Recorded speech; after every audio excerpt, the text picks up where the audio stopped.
আজকে এই মিররগুলো দিয়ে একটা কিউট ইয়াররিংস বানাবো। তার জন্য লাগবে কটা মিরর আর শক্ত একটা প্লাস্টিক। প্রথমে একটা প্লাস্টিক নিয়ে আমি রাউন্ড করে কেটে নিচ্ছি, তারপর এর মধ্যে গ্লু দিয়ে একটা রাউন্ড শেপের মিরর বসিয়ে দিচ্ছি।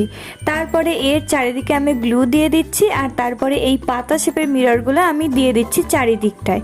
এইভাবে ফ্লাওয়ারটা কমপ্লিট হয়ে গেলে একটা ছোট হেডপিন, একটা বড় হেডপিন নিয়েছি, তারপর একটা বড় মিররের মধ্যে ইয়ারস্টার আর ছোট একটা হেডপিন লাগিয়ে দিচ্ছি। আর ফ্লাওয়ারগুলো শুকিয়ে গেলে এটা উল্টো দিক করে আমি এই বড় হেডপিনগুলোর পিছন দিকটায় লাগিয়ে দিচ্ছি, আর আমি এটা লাগিয়েছি গ্লুগান দিয়ে। এরপরে আর কিছুই কাজ না, দুদিকের হুপসটা টাইট করে লাগিয়ে দিলে আমাদের মিরর ইয়াররিংস একদম রেডি।